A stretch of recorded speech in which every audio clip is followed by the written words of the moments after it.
Welcome back, everybody. Let's play Shantae! Last episode we made our very, very dangerous trip over here to Oasis Town. And basically just kind of had a time that was a mixture of fun and not so fun. Also, I don't know why Shantae decides that you need to walk all the way over to her to talk and then walk all the way to the other side of the room. But, oh well. So here's Sky, who should be able to help us a little bit with what we currently want to do.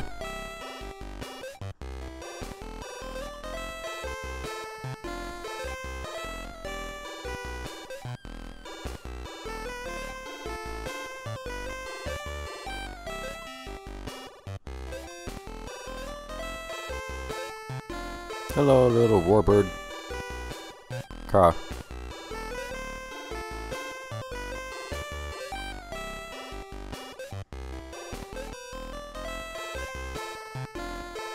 It's about to be a hole.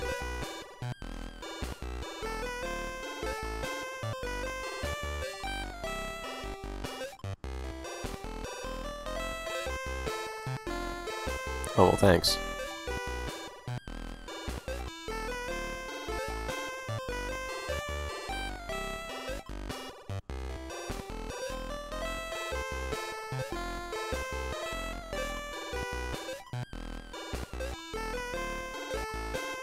Way.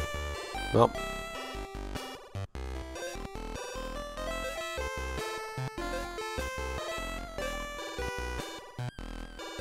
Where's that? I don't know what happens if you speak to her again, actually. You walk all the way back to the other side of the room again. Yeah. Well, head for the desert is kind of a weird instruction to give since we're already there. Also, what is Gecko Chamber? I need to learn one day. What do you do here? Oh, you look Gecko.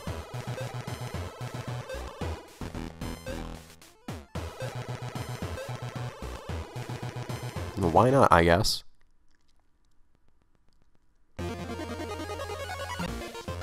What is this? Huh. So you actually, it's basically just a weird betting game. So you managed to get to the top, and when you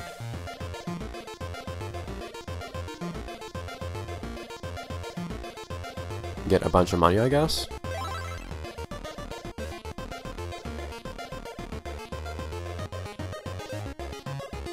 Just some kind of gambling, apparently.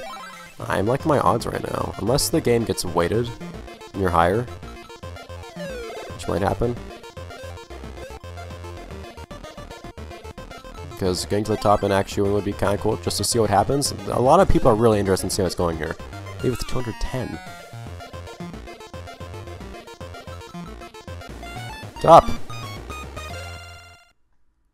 Oh, okay. I mean... No. Like, did I earn all 380 gems, or is that my current total of money? No. No. I can just walk in anywhere and find out. Man! Okay, that's cool. And it's through gambling, so it's not exactly a reliable way of getting money, but I guess that's Gecko for you. So, having learned that, turning out to be a good deal richer now. There are a couple things I'm setting up for at this point. I kind of would like to buy more health at this point. More health. More vials, that's what they're called. But I have no intention of ever buying more expensive vials because they're just not really cost effective, I don't think. And I found that the smallest vials are just fine for any purpose, regardless of what your max health is.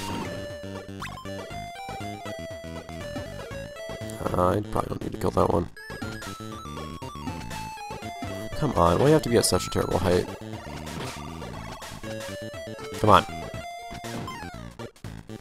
It's not let that dictate how I do stuff, but anyways, I do have a good... There is still a good deal of cash I intend to spend. There's one thing I think two things I intend to buy that cost 500 gems each.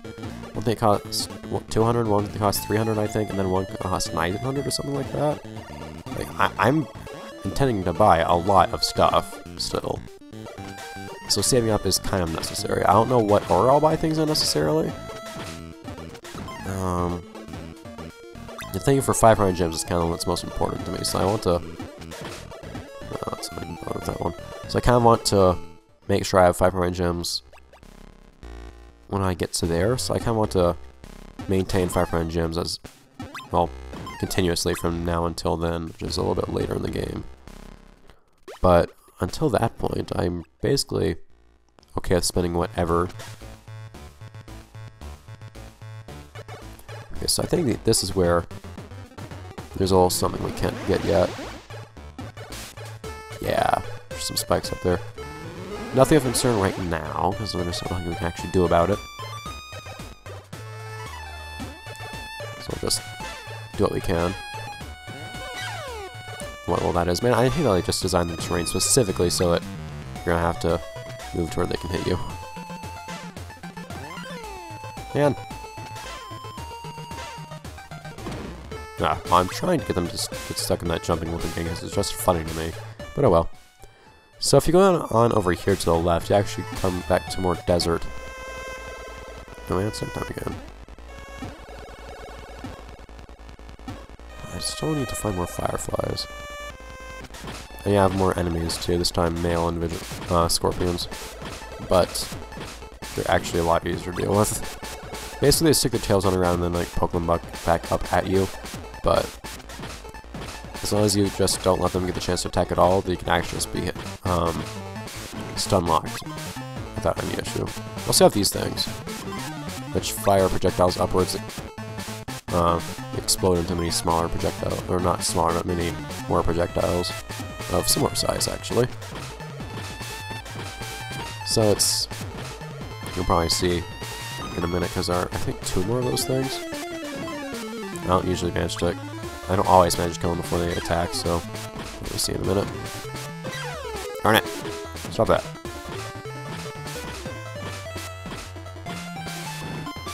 Thank you. This one will probably get shot off. Yeah. Oh man, I didn't realize it had such a high fire rate. Come on, I meant to fall down. There we go. Sleeping kind of a pain to avoid. Also, enemies just kind of decide not to care about, for me, just kind of poke himself. Not to care about cacti for some reason, so it's annoying when you find enemies and cacti in close proximity. So you have to dance around it, but they don't. Right. Oh, come on. Thank you. Well, let's not go there just yet. And the wrench is there, waiting patiently. No firefly up there or anything? I don't specifically remember there being nothing over to the left right there, but... oh well. I guess.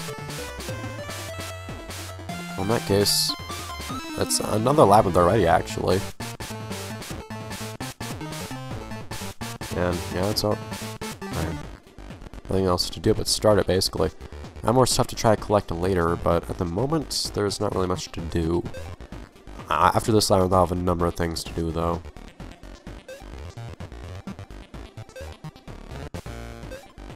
We're still kind of stuck at that part of the game where there's not really much we can try to do.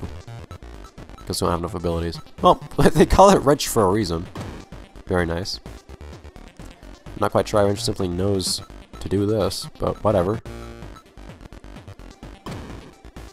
Thanks.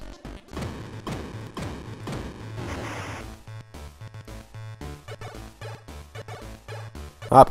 There you go.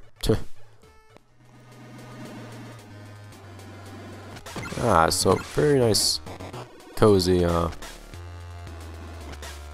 be aware of these things. There you go. A nice, cozy labyrinth. I do like these places a good deal because I actually find them to be, and they're just rich with so much stuff that you like that is nice to have, like money like that. You get a lot of money from them. It's kind of easier to die in them, in that it's easier to die instantaneously than is anywhere else, but the enemies usually aren't bad to deal with, especially because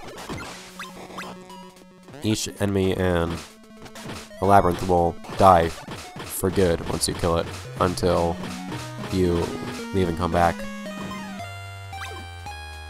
So once you kill an enemy on a certain trip, that enemy is done for. Can't get through there.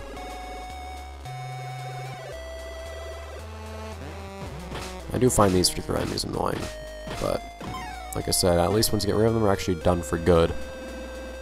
Once you leave the place. Up. Platform. Controllable platform, in fact. You can dance simultaneously.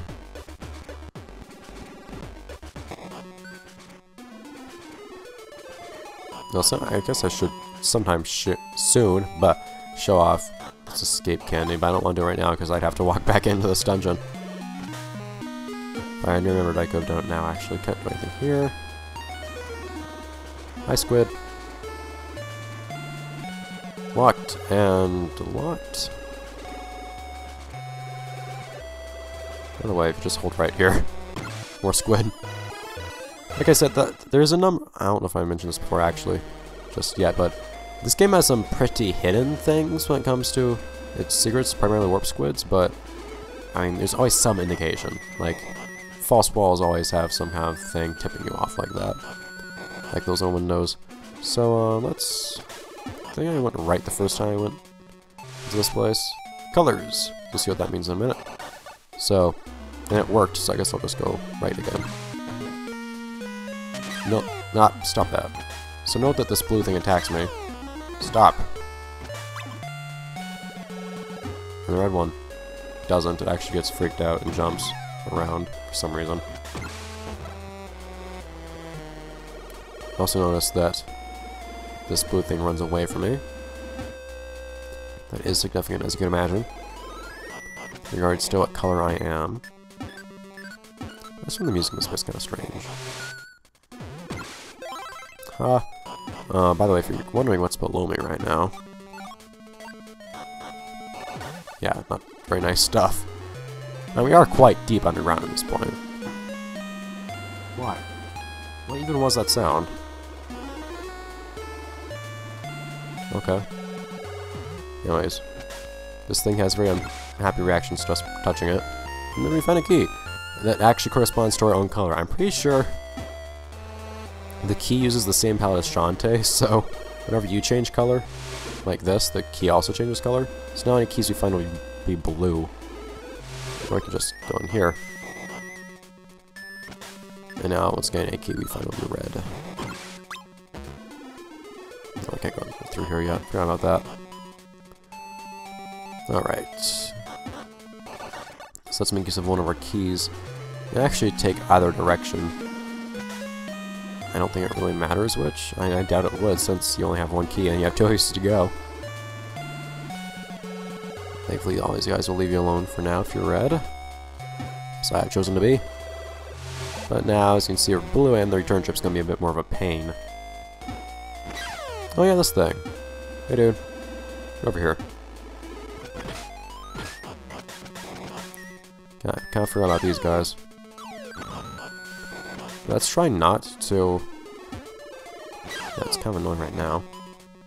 In fact, we have range attacks, so might as well.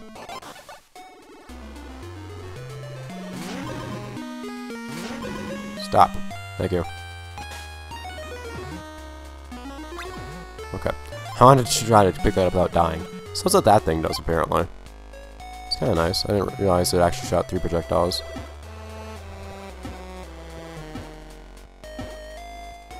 Those guys aren't usually a pain to deal with, but in this particular case, the terrain was just annoying. Yet again, we have stuff reacting to us. Things of light color are repelled, and things of opposite color are attracted, kind of like magnets, basically. Well, time for monkey. Also, it's time for ending this episode, actually, so I kind of forgot about the whole idea of ending an episode.